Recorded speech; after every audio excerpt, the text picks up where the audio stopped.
ಸಂದರ್ಭದಲ್ಲಿ ಮುಸಲ್ಮಾನರನ್ನ ಸಂತೃಪ್ತಿಪಡಿಸಿ ಅವ್ರು ಓಟ್ ತಗೊಳ್ಳೋದಕ್ಕೆ ಪ್ರಯತ್ನವನ್ನು ಅನೇಕ ದಿನ ನಡ್ಕೊಂಡು ಬಂದಿದ್ದಾರೆ. ಹಿಂದೂಗಳು ತೊಂದರೆ ಕೊಟ್ಕೊಳ್ತಾ ಬಂದಿದ್ದಾರೆ, ಮುಂದುವರಿತಾ ಇದ್ದಾರೆ. ಅದ್ರ ಬಗ್ಗೆ ನಾನು ಹೇಳಕ್ ಹೋಗಲ್ಲ. ಆದರೆ ಮನೆ ಮುಖ್ಯಮಂತ್ರಿಗಳು ಧರ್ಮದ ಬಗ್ಗೆ, ದೇವ್ರ ಬಗ್ಗೆ ಶ್ರದ್ಧೆ ಇರುತ್ತೆ. ಈ ಸಂದರ್ಭದಲ್ಲಿ ಇರುತ್ತೆ ಅದೇ ದೇವ್ರ ಬಗ್ಗೆ, ಅದೇ ಧರ್ಮದ ಬಗ್ಗೆ ನಂಬಿಕೆ ಇಟ್ಟಿರುವಂಥ ಕೋಟಿ ಕೋಟಿ ಹಿಂದೂಗಳಿಗೆ ಆಘಾತ ಆಗ್ತಾ ಇರೋಂಥ ಸಂದರ್ಭದಲ್ಲಿ ಈ ಘಟನೆ ನಡೆದಿದೆ. ಇಂಥ ಸಂದರ್ಭದಲ್ಲಿ ನಿಜಕ್ಕೂ ಕೂಡ ದೇವರು ನೋಡ್ತಾರೆ. ಇವರೇನು ಕಾಂಗ್ರೆಸ್ನವರು, ಮುಖ್ಯಮಂತ್ರಿಗಳು, ಗೃಹ ಮಂತ್ರಿಗಳು ಏನು ಕ್ರಮ ತಗೋತಿದ್ದಾರೆ? ಪೆಟ್ರೋಲ್ ಬಾಂಬ್ ಹಾಕಿ ಒಂದು ರೀತಿ ಗಲಭೆಯನ್ನು ಮಾಡ್ತಾ ಇರೋಂಥ ದುಷ್ಕೃತ್ಯಗಳು ಮಾಡ್ತಾ ಇರೋಂಥ ಗೂಂಡಾಗಳ ಬಗ್ಗೆ ಏನು ಕ್ರಮ ತಗೋತಾರೆ? ಅದ್ರ ಮೇಲೂ ಕೂಡ ಇವರು ಏನು ಸಂಕಷ್ಟದಲ್ಲಿದ್ದಾರಲ್ಲ, ಅದ್ರ ಪರಿಹಾರ ಇವ್ರು ಏನು ಮಾಡ್ತಾರೆ ಅನ್ನೋದ್ರ ಮೇಲೆ ಇದೆ, ಅದ್ರ ಪರಿಣಾಮ ಬೀರುತ್ತೆ. ನಾನು ಅದಕ್ಕೋಸ್ಕರ ಮುಖ್ಯಮಂತ್ರಿಗಳಿಗೆ, ಉಪಮುಖ್ಯಮಂತ್ರಿಗಳಿಗೆ, ಗೃಹ ಮಂತ್ರಿಗಳಿಗೆ ಪ್ರಾರ್ಥನೆ ಮಾಡ್ತೇನೆ. ಯಾವ ಮುಸಲ್ಮಾನ್ ಗೂಂಡಾಗಳು ಈ ದುಷ್ಕೃತ್ಯವನ್ನು ನಡೆಸಿದ್ದಾರೆ ಅವ್ರನ್ನ ತಕ್ಷಣ ಅರೆಸ್ಟ್ ಮಾಡಬೇಕು. ರಾಷ್ಟ್ರದ್ರೋಹಿ ಕೃತ್ಯವನ್ನು ಮಾಡಿರೋಂಥ ಯಾವ ಸೆಕ್ಷನ್ ಮುಖಾಂತರ ಅವ್ರನ್ನ ಅರೆಸ್ಟ್ ಮಾಡಬೇಕು, ಅವ್ರಿಗೆ ಜೈಲಿಗೆ ಕಳಿಸ್ಬೇಕು, ಮತ್ತು ಅವ್ರ ಬಗ್ಗೆ ಸರಿಯಾದ ಕ್ರಮವನ್ನು ತಗೋಬೇಕು. ಯಾರ್ಯಾರು ಈ ಕೃತ್ಯವನ್ನು ಮಾಡಿದ್ದಾರೆ ಹುಡುಕಿ ಅವ್ರ ಬಗ್ಗೆ ಮಾತ್ರ ತಗೋಬೇಕು. ನಿರಪರಾಧಿ ಅಮಾಯಕ ಹಿಂದೂಗಳ ಬಗ್ಗೆ ಯಾವ ಕಾರಣಕ್ಕೂ ತಗೋಬಾರ್ದು. ಈ ಒತ್ತಾಯ ನಾವು ಮಾಡೋಕ್ಕೆ ಇಷ್ಟಪಡ್ತೀನಿ. ಎಂಥ ದುಷ್ಕೃತ್ಯ ಮಾಡಲಿ, ಪೆಟ್ರೋಲ್ ಬೈಕ್ ಆಗಲಿ, ಬಾಂಬ್ ಹಾಕಲಿ, ಸರಿಯಾದ ಬಾಂಬ್ ಹಾಕಿ ಜನ ಸತ್ತರು ಕೂಡ ಅವ್ರು ಸಣ್ಣ ಘಟನೆ. ಅದು ಮುಸಲ್ಮಾನರು ಮಾಡೋಂಥದ್ದು. ಗೃಹ ಸಚಿವರು ಬಾಂಬ್ ಸ್ಫೋಟ ಆದಾಗಲೂ ಸಣ್ಣ ಘಟನೆ ಅಂದರು. ಈ ಘಟನೆ ಆಗು ಸಣ್ಣ ಹಾಗೆ ದೊಡ್ಡದಂದ್ರೆ ಯಾವುದು ಅವ್ರ ದೃಷ್ಟಿಯಲ್ಲಿ? ಅದನ್ನ ಅವರೇ ಹೇಳ್ಬೇಕು. ಸಣ್ಣ ಘಟನೆ ಅಂತ ನೀವು ಕರೆಕ್ಟ್ ನೀವು ಹೇಳ್ತಾ ಇರೋದು. ಬಾಂಬ್ ಹಾಕದಂಥ ಸಂದರ್ಭದಲ್ಲೂ ಸಣ್ಣ ಘಟನೆ ಅಂತ ಹೇಳಿದ್ರು. ಈಗಲೂ ಕೂಡ ಪೆಟ್ರೋಲ್ ಬಾಂಬ್ ಹಾಕ್ತದ್ದು ಕೂಡ ಸಣ್ಣ ಘಟನೆ ಅಂತ ಹೇಳ್ತಾರೆ.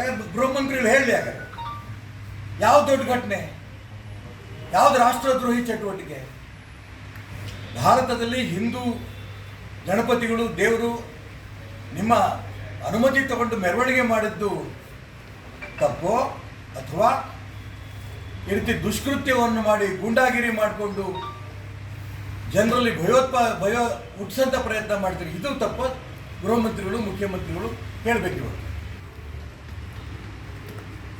ಅದಕ್ಕೋಸ್ಕರ ನಾನು ಹೇಳ್ತಿದ್ದೀನಿ, ತಾಳ್ಮೆಯಿಂದಲೇ ಕರ್ನಾಟಕ ರಾಜ್ಯ ಇರಬೇಕು ಅನ್ನೋದನ್ನು ಇಡೀ ಹಿಂದೂ ಸಮಾಜ ಇಷ್ಟಪಡುತ್ತೆ. ನಮ್ಮ ಧರ್ಮ, ನಮ್ಮ ದೇವ್ರ ಬಗ್ಗೆ ಈ ರೀತಿ ಹಿಂದೂ ಸಮಾಜದ ಬಗ್ಗೆ ಆಘಾತ ಮಾಡ್ತಾ ಇರೋಂಥ, ಆಕ್ರಮಣ ಮಾಡ್ತಾ ಇರೋಂಥ ರಾಷ್ಟ್ರದ್ರೋಹಿಗಳನ್ನ ತಕ್ಷಣ ಬಂಧಿಸಬೇಕು. ಇದು ನನ್ನ ಒತ್ತಾಯ. ಸರ್, ಇವತ್ತು ಬೆಂಗಳೂರಲ್ಲಿ ಸಭೆ ಮಾಡ್ತಾರೆ, RSS ಸಭೆ ಮಾಡ್ತಾಯಿದೆ. ಯತ್ನಾಳ್ ಅವ್ರನ್ನೆಲ್ಲ ಇದು ಮಾಡ್ತಾರೆ. ಏನು ಸರ್, ಅಂದರೆ ಇದೆಲ್ಲವೂ ಸ್ವಲ್ಪ ಸರಿ ಹೋಗುತ್ತಾ ಹೆಂಗೆ BJP? ಇದ್ರ ಬಗ್ಗೆ ನನಗೇನು ಐಡಿಯಾ ಇಲ್ಲ. ಮರಳಿ ತವ್ರ ಮನೆಗೆ ಹೋಗ್ತೀರೇನು ಸರ್? ತವ್ರ ಮನೆಗೆ ಹೋಗಿದ್ದಾರೆ ಅಂತ ಹೆಣ್ಣು ಯಾರಾದ್ರೂ ಇದ್ದಾಳ? ತವ್ರ ಮನೆ ಸ್ವಲ್ಪ ಕೆಟ್ಟಿದೆ, ಸರಿಯಾಗಬೇಕು ಅನ್ನೋದನ್ನು, ಆ ತವ್ರ ಮನೆಗೆ ಹೋಗಬೇಕು ಅನ್ನೋಂಥ ಅಪೇಕ್ಷೆ ಪಟ್ಟಿರೋಂಥ ಆ ಗೃಹಿಣಿಯ ಅಪೇಕ್ಷೆ. ಸ್ವಲ್ಪ ಅಣ್ಣ ತಮ್ಮ ಸರಿಯಾಗಿ ನಡ್ಕೋತಾ ಇಲ್ಲ, ಸರಿಯಾಗಿ ನಡ್ಕೋಬೇಕು ಅನ್ನೋದನ್ನು ತಾಯಿ ತಂದೆಗಳು ಗಮನಿಸಬೇಕು ಅನ್ನೋಂಥ ಅಪೇಕ್ಷೆ ಆ ಹೆಣ್ಮಗಳದು. ಆ ದಿಕ್ಕಲ್ಲಿ ನೋಡೋಣ ಏನಾಗ. ಇವತ್ತಿನ ಸಭೆ ಅದಕ್ಕೆಲ್ಲ ಒಂದು ಇದಾಗ್ತದ ಅಂತ ನನಗೆ ಗೊತ್ತಿಲ್ಲ ಅಂತ ಅದಕ್ಕೆ ಕೇಳ್ತೀನಿ. ಅವ್ರು ಕೇಳಿದ ಪ್ರಶ್ನೆ ಬೇರೆ, ನೀವು ಕೇಳ್ತಾ ಇರ್ತಾರೆ. ನೋಡ್ರಿ, ನಾನು ಅದಕ್ಕೆ ಹೇಳ್ತೀನಿ, ಈ ಘಟನೆಗೆ ಹೇಳ್ತಿಲ್ಲ ನಾನು.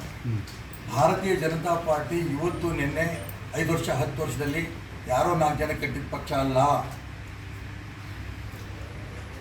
ಲಕ್ಷಾಂತರ ಜನ ರಕ್ತವನ್ನ ಬೆವರು ರೂಪದಲ್ಲಿ ಸುರಿಸಿ ತಪಸ್ ಮಾಡಿ ಕಟ್ಟಿರೋಂಥ ಪಾರ್ಟಿ. ಏನೂ ಇಲ್ಲ, ಒಂದು ಗ್ರಾಮ ಪಂಚಾಯತಿ ಸದಸ್ಯ ಗೆಲ್ಲಲು ಕಷ್ಟ ಆಗ್ತಾ ಇರೋಂಥ ಸಂದರ್ಭದಲ್ಲಿ ಅನೇಕ ರಾಜ್ಯಗಳಿರೋ ಪಕ್ಷ ಅಧಿಕಾರದಲ್ಲಿ ಬಂದಿದೆ. ಈ ದೇಶದ ಪ್ರಧಾನಮಂತ್ರಿ ಅಧಿಕಾರಕ್ಕೆ ಬಂದಿದ್ದಾರೆ ಸ್ವಯಂ ಸೇವಕರು. ಇದಕ್ಕೆ ಕಾರಣ ಲಕ್ಷ ಜನರ ತಪಸ್ ಕಾರಣ. ಈ ತಪಸ್ಸಿನಿಂದ ಅಲ್ಲೊಬ್ರು ಇಲ್ಲೊಬ್ರು 4 ಜನ ಮಾಡ್ತಾ ಇರೋಂಥ ಅನ್ಯಾಯನ, ಆ ತಪಸ್ಸಿಗೆ ಬೆಲೆ ಇದ್ದೇ ಇದೆ, ಸರಿ ಹೋಗೇ ಹೋಗುತ್ತೆ. ಇದರಲ್ಲಿ ನಾನು ಮನ ಬೇಡ. ತಂದೆ ಮಗನ ಮೇಲೆ ಸಿಟ್ಟು ಕಡಿಮೆ ಆಗಿದೆ ಏನು ಸರ್? ತಂದೆ ಮಗನ ಮೇಲೆ ಸಿಟ್ಟು ಏನಾದ್ರು ಕಡಿಮೆ ಆಗಿದೆ? ಅದಕ್ಕೆ ನಾನು ಹೇಳ್ತೀನಲ್ಲ, ಕಾಲ ಕೂಡಿ ಬಂದಾಗ ಸರಿ ಇದೆಯೋ ಸರಿ ಇಲ್ವೋ ಗೊತ್ತಾಗುತ್ತೆ. ಸರ್, ಈಗ ತವ್ರ ಮನೆಗೆ ಹೋಗ್ಲಾರ್ದು ಹೆಣ್ಣು ಇಲ್ಲ, ಆದರೆ ತವ್ರ ಮನೆಯಿಂದಲೇ ಕರಿಬೇಕಂತ ಅಪೇಕ್ಷೆ ಇಲ್ವೇ? ಅವ್ರು ಕರಿಬೇಕು, ಇವ್ರು ಕರಿಬೇಕು, ಮದುವೆ ಮುಂಜಿಗೆ ಅಣ್ಣ ಕರೆದಿಲ್ಲ ಅಂತ ಸಿಟ್ಟಿರುತ್ತೆ. ಕೊಟ್ಟೆಣ್ಣು ಹೊರಗಂತೆ ನಂಗೆ 4 ಹೆಣ್ಮಕ್ಳು, ಯಾವ ಸಂದರ್ಭದಲ್ಲೂ ಕೊಟ್ಟೆಣ್ಣು ಹೊರಗಡೆ ನಾನು ಹೋಗಕ್ಕೆ ತಯಾರಿಲ್ಲ.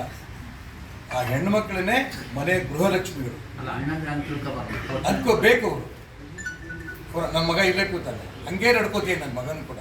4 ಹೆಣ್ಮಕ್ಳು ಹೊರಗಡಿಸಿ ಅಂತದ್ದೆಲ್ಲ ಸ್ವಂತ ನಮ್ಮ ಅಕ್ಕ ತಂಗಿಯರು, ಅವ್ರು ನಮ್ಮ ಮನೆ ಆಸ್ತಿ ಅಂತ ನನ್ನ ಮಗನೂ ಅನ್ಕೊಂಡಿದ್ದಾನೆ. ಸರ್ ಇಡೀ ಹಿಂದೂ ಸಮಾಜ ಹಂಗೆ ಅಲ್ಲ, ನಿಮ್ಮಂಗೆ ಅವ್ರು ನಡ್ಕೋಬೇಕಲ್ಲ, ನಿಮ್ಮಂಗೆ ಅವ್ರು ನಡ್ಕೋಬೇಕಲ್ಲ, ನಿಮ್ಮಂಗೆ ಅವ್ರು ನಡ್ಕೋಬೇಕಲ್ಲ. ನಮ್ಮಂಗೆ ಅವ್ರಿಗೆ ಇವತ್ತಿಲ್ಲ ನಾಳೆ ಬುದ್ಧಿ ಬರುತ್ತೆ. ಅವ್ರು ತಿಳ್ಕೊಂಡಿಲ್ಲ ಅಂತ ನೀವು ಅನ್ಕೊಂಡಿದ್ರಲ್ಲ, ಬುದ್ಧಿ ಬಂದೇ ಬರುತ್ತೆ. ಬುದ್ಧಿ ಕಲಿಸ್ತಾರೆ ಜನ. ಯಾಕೆ ಅಂತಂದ್ರೆ ಈಗ ಶಿವಮೊಗ್ಗ ಜಿಲ್ಲೆ ಒಂದೇ ಉದಾಹರಣೆ, ಪುನಃ ನಾನು ಇಡೀ ರಾಜ್ಯಕ್ಕೆ ದೇಶಕ್ಕೆ ಹೋಗಲ್ಲ. ರಾಜ್ಯಕ್ಕೆ ಹೋಗಿದ್ರೆ 108 ತನಕ ನಾವು ಗೆದ್ದಿದ್ವಿ, 66ಕ್ಕೆ ಬಂದ್ವಿ. 25 ಸ್ಥಾನ MP ಗೆದ್ದಿದ್ವಿ, 9 ಸೀಟ್ ಕಳ್ಕೊಂಡ್ವಿ. 4 MLC ನಲ್ಲಿ 3 MLC ಕಳ್ಕೊಂಡ್ವಿ.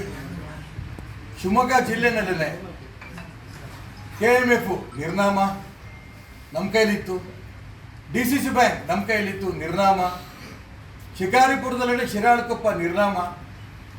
ಬುದ್ಧಿ ಬರಬೇಕು ಅಂತ ಇನ್ಯಾವ ರೂಪದಲ್ಲಿ ಬರಬೇಕು ಅನ್ನೋದಕ್ಕೋಸ್ಕರ ಬುದ್ಧಿ ಬರುತ್ತೆ. ಬುದ್ಧಿ ಬರಲ್ಲ ಅಂತ ನಾನು ಹೇಳಿಲ್ಲ. ಬುದ್ಧಿ ಕಲಿಸೋದಕ್ಕೆ ಮೇಲೆ ಅನೇಕ ಪ್ರಯತ್ನ ನಡೆಸ್ತಾ ಇದ್ದಾರೆ. ನಾನು ಆರಂಭ ಮಾಡಿದ್ದೆ, ಈಗ ಯತ್ನಾಳು ಅವ್ರ ಸ್ನೇಹಿತರೆಲ್ಲ ಮುಂದುವರಿಸಿದ್ದಾರೆ.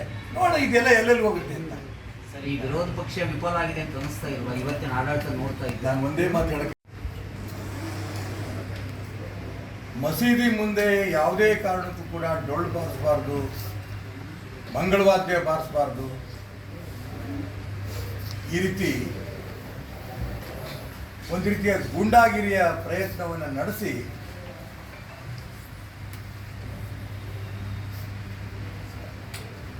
ಶಾಂತಿಯಿಂದ ಹೋಗ್ತಾ ಇದ್ದ ಮೆರವಣಿಗೆ ಮೇಲೆ ಹಲ್ಲೆ ನಡೆಸಿದ್ದಾರೆ.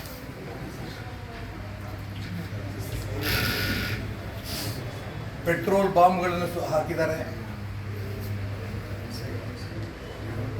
ಸಾಕಷ್ಟು ಕಲ್ಲು ತಗೊಂಡು ಹಿಂದೂಗಳ ಮೇಲೆ ಒಂದು ರೀತಿ ಆಕ್ರಮಣವನ್ನೇ ಮಾಡಿದ್ದಾರೆ.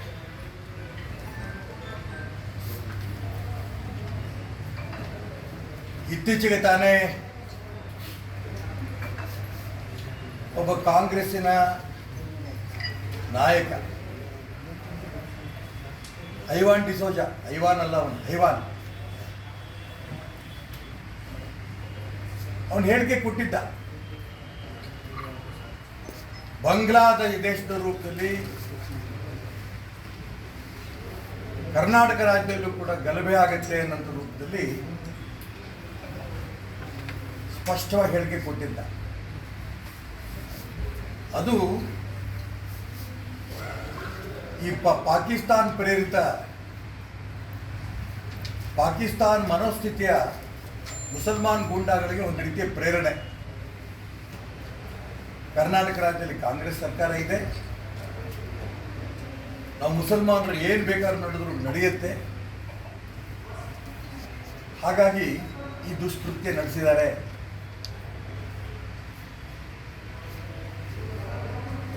ಇವತ್ತು ಟಿವಿಗಳನ್ನ ನೋಡ್ಕೊಂತ ಬಂದೆ ನಾನು, ಅಮಾಯಕ ಹೆಣ್ಮಕ್ಳು ಹೇಳಿಕೆಗಳು ಕೊಡ್ತಾರೆ. ನಮ್ಮ ಮನೆಯಲ್ಲಿ ರಾತ್ರಿ ಮಲಗದಂಥ ಗಂಡಸನ್ನ ಎಬ್ಬಿಸ್ಕೊಂಡು ಕರ್ಕೊಂಡೋಗಿದ್ದಾರೆ. ಇದು ಮಾನ್ಯ ಗೃಹ ಮಂತ್ರಿಗಳು ಒಂದು ಹೇಳಿಕೆ ಕೊಟ್ಟಿದ್ದಾರೆ. ಇದು ಸಣ್ಣ ಗಲಾಟೆ, ಯಾಕಿಷ್ಟೊಂದು ಸುದ್ದಿ ಮಾಡ್ತಿದ್ದೀವಿ? ಗಣೇಶೋತ್ಸವದ ಮೇಲೆ ಪೆಟ್ರೋಲ್ ಬಾಂಬ್ಗಳನ್ನು ಹಾಕಿ ಹಲ್ಲೆ ಮಾಡಿದಂಥ ಗೂಂಡಾಗಳ ಬಗ್ಗೆ ಕ್ರಮ ತಗೋಬೇಕಾಗಿತ್ತು. ರಾಷ್ಟ್ರದ್ರೋಹಿ ಚಟುವಟಿಕೆಗಳು ತೊಡೆದಂಥ ಗೂಂಡಾಗಳನ್ನು, ಮುಸಲ್ಮಾನ್ ಗೂಂಡಾಗಳನ್ನು ನಾವು ಯಾವುದೇ ಕಾರಣಕ್ಕೂ ಬಿಡಲ್ಲ, ಅವ್ರ ಬಗ್ಗೆ ಕ್ರಮ ತಗೋತೀವಿ ಅನ್ನೋಂಥ ಮಾತನ್ನ ಗೃಹ ಮಂತ್ರಿಗಳ ಬಾಯಲ್ಲಿ ಬರಬೇಕಾಗಿತ್ತು. ಅದು ಬಿಟ್ಟು ಅಮಾಯಕ ಹಿಂದೂಗಳನ್ನು ಅರೆಸ್ಟ್ ಮಾಡಿದ್ದಾರೆ.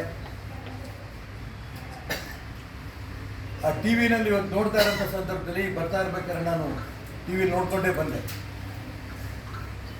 ಹೆಣ್ಮಕ್ಳು ಭಯಭೀತರಾಗಿದ್ದಾರೆ.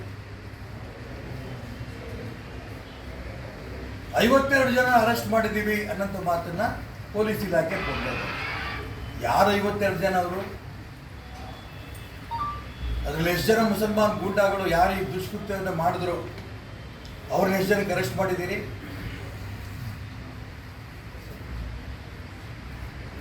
ಅದನ್ನ ಬಿಟ್ಟು ಮುಸಲ್ಮಾನ್ ಗೂಂಡಾಗಳು ಗಲಾಟೆ ಮಾಡೋದು, ಅಮಾಯಕ ಹಿಂದೂಗಳನ್ನ ಅರೆಸ್ಟ್ ಮಾಡೋದು, ಇದು ಕಾಂಗ್ರೆಸ್ ಸಂಸ್ಕೃತಿನ? ಇದು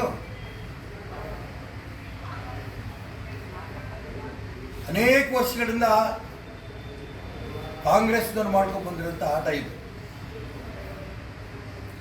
ಇದು ನಿಂತಿತ್ತು ಈ ಗಲಭೆ, ಈ ರೀತಿ ದುಷ್ಕೃತ್ಯಗಳು. ಮಸೀದಿ ಎದುರುಗಳಿಗೆ ಹೋಗಂಥ ಸಂದರ್ಭದಲ್ಲಿ ಗಣಪತಿ ಹೋಗಬಾರ್ದು ಅಂತ ಇದೆಯಾ? ಮಸೀದಿ ಎದುರಿಗೆ ಹೋಗ್ಬೇಕಾದ್ರೆ, ಗಣಪತಿ ಹೋಗ್ಬೇಕಾದ್ರೆ ಡೊಳ್ಳು ಬಾರಿಸಬಾರ್ದು, ಮಂಗಳವಾದ್ಯ ಬಾರಿಸಬಾರ್ದು ಅಂತ ಏನಾದ್ರು ಕಾನೂನು ಇದೆಯಾ? ಮೆರವಣಿಗೆ ಮಾಡಬೇಕಾದ್ರೆ ಸಂಪೂರ್ಣ ಪರ್ಮಿಷನ್ ತಗೊಂಡಿರ್ತಾರೆ, ಯಾವ ರಸ್ತೆಯಲ್ಲಿ ಹೋಗ್ಬೇಕು ಅಂತ ಪರ್ಮಿಷನ್ ತಗೊಂಡಿರ್ತಾರೆ. ಆದರೆ ಇಲ್ಲಿ ಕಾಂಗ್ರೆಸ್ ಸರ್ಕಾರ ಇದೆ, ಹೇಗಿದ್ರೂ ಕೂಡ ನಮ್ಮ ರಕ್ಷಣೆ ಮಾಡುತ್ತೆ ಏನಂತ ಈ ಪಾಕಿಸ್ತಾನದ ಮನೋಸ್ಥಿತಿ ಇದೆಯಲ್ಲ, ಇದು ಇನ್ನೂ ಹೋಗಿಲ್ಲ.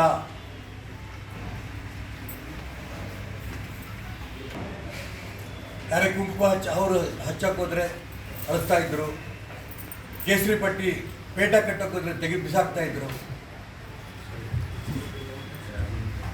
ಶ್ರೀಕೃಷ್ಣನ ದೇವಸ್ಥಾನಕ್ಕೆ ನಾನು ಹೋಗಲ್ಲ ಅನ್ನೋಂಥ ಮಾತುಗಳು ಆಡ್ತಾ ಇದ್ರು. ಸಂಕಷ್ಟದಲ್ಲಿರೋಂಥ ಸಂದರ್ಭದಲ್ಲಿ ನನಗೆ ದೇವರೇನೆ ನನ್ನ ಕಾಪಾಡಬೇಕು ಅನ್ನೋಂಥ ಮಾತನ್ನು ಮನೆ ಮುಖ್ಯಮಂತ್ರಿಗಳು ಅರ್ಥ ಮಾಡಿಕೊಂಡ್ರು, ಸಂತೋಷ.